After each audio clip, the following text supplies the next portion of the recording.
malawak na lupaing ito sa kabundukang sakop ng Basel sa Switzerland tuwing summer, hitik sa bunga. Tingnan mo naman, ang baba lang, pwede mo nang pitasin. May mansanas, peras at prunes. This is a bee house. Dito nilalagay ng mga bee ang mga honeys nila. Ayan sila. May sarili ring bee farm at bodega ng mga primera klaseng baka. 18 lang sila nung una. Pero alam nyo ba, narito sa Switzerland, kung saan ginto ang presyo ng lupa, ang may-ari ng 22 hectares na hasyendang ito, isang Pilipina. Ang kababayan nating si Mila. Yung mansanas parang galing sa freezer. Akala mo sa teleserye o pelikula lang nangyayari. Pero totoong totoo, isang dating anak ng magsasaka na walang sariling lupa sa Pilipinas, bumaliktad ang mundo. Hasyendera na ngayon sa Switzerland pa. Sa Pilipinas, wala kayong lupa, tapos biglang dito, 22 hectares. Happy po ako. Dito, maganda ang buhay.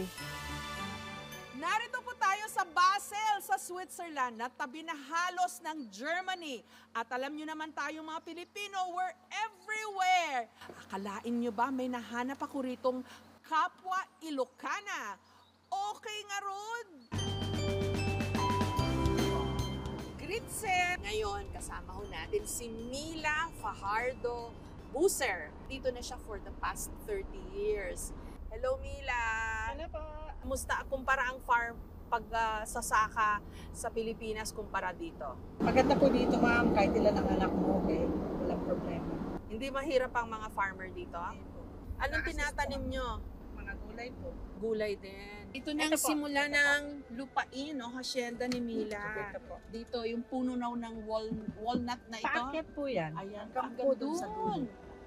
Pag nakita ng mga kamag-anak mo to, Mila, baka magpaampun sa'yo. Ma'am, nakapunta na po sila halos lahat. Ay!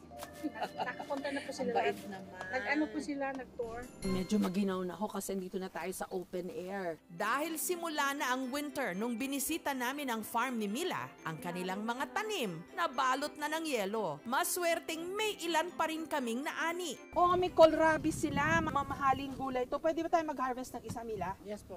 Para siyang radish, di ba? O celery. Oh, bichuelas. To, bichuelas, oh. Magsasaka rin ng mga lola ko sa Agoo. Alam ko ng mga ganitong buhay. Nya, DJ, mansanas. Ay, po. may apple pa sila. Natin. Malamig. Kahit Yung mansanas parang galing sa freezer. Ang na-harvest naming gulay, ginawa naming winter vegetable salad. So, babalatan muna natin ang ginawa. Malamig. Naninigas din mga kamay ko. Straight from the farm kasi may mga yellow pa. Hindi ko na maramdaman yung kamay ko. Dali. Ang ginaw. Kastoy niya, kastoy. Okay. Ayan. Julienne, ang kohlrabi. Kaya matikman nga. Tikman ko nga.